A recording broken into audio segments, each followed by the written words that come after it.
Right, so in this video, we're going to be looking at problems 5 through 10. We have 6 problems because this isn't going to be too hard, because all we have to do is determine whether the graph represents a linear or a non-linear function. What's a linear function? What's a non-linear function? A linear function is a function that has a line, essentially. That is a line. A function that is a line is a linear function. A non-linear function is a function that isn't a line. Very simple. What is a line, you might be asking? There's, in a mathematical sense, of course, you probably know what a line is, just like that, right? But in a mathematical sense, what is a line? And there's many things to understand about a line. If you want to know about that in detail, you can go view my lines video. Anyway, what we have to do here is just determine if it's a line, if it's linear or non-linear. So let's look at number 5. Does this look like a line? Does this function look like a line? No, it's non-linear. This is non-linear. It's non-linear. And these are actually interesting functions here. You're actually going to see these kinds of functions, like this function here, this function here. You're going to see these kinds of functions in your future study of mathematics. So look out for them. This is non-linear. This number 6 is actually linear. It's a line. Number 7 is also a line. It's linear. Number 8 is just trying to trick you. It's also a line. So it's linear. Well, I don't know if it's trying to trick you or anything. It's just a line that's laid out horizontally. So the slope is going to be 0. We'll talk about the slopes for these later, but the slope is going to be 0, but it's still going to be a line with a slope of 0.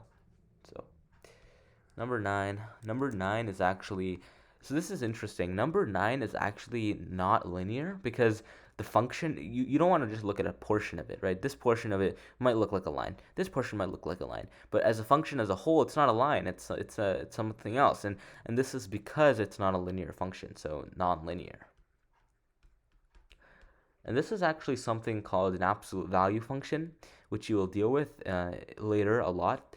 And these absolute value functions have the form f of x is equal to negative, not negative. In this case, it's going to be negative, but the absolute value of x. So this is the form.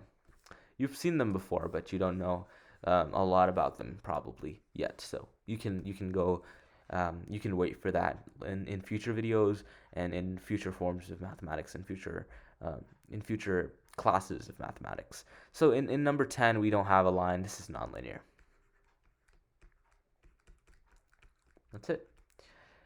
So let's look at the linear functions real quick and just notice what the slopes are going to be, because all of these slopes are different, and I like that because here we see the slope is it's sloping downwards in the negative direction. So this is actually going to be a negative slope. When I said negative direction, I don't mean like this is a positive direction. So how is it negative? If it's going from this direction downwards, this is the negative. The slope is negative. If it's going from this direction like this or like this, then we have a positive slope. So if it's going in this direction, it's always going to be negative. If it's going in this direction, it's going to be positive. Try to keep that in mind. That's something that's going to be useful. This is negative slope. This is positive slope. If you forget, which it can happen, you can just look at, for example, like it's the rate of change, right? So the change in y values or the change in x values.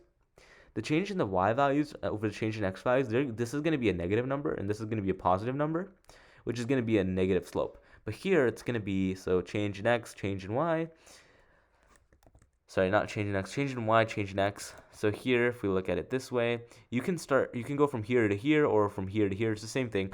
Here, you would have a negative change in y, right? If we go from here to here, like if we go in the opposite direction from here to here, we'd have a negative change in y, and then from this direction we'd have a negative change in x. So it's going to be negative over a negative, which is going to be a positive. So it's going to be negative over negative is going to be positive. Here it's going to be negative over positive. It's going to be negative. If we were to look from this direction up, then it would be positive, positive, positive. Here, if we were to look in the opposite direction like this, going up this way, it would be positive and then negative. So it's still going to be positive over negative, still negative. So that's something you can think about if you forget the direction which makes it negative as well. So you can, thinking about the direction is easier, it's quicker. Just, this is negative, this is positive.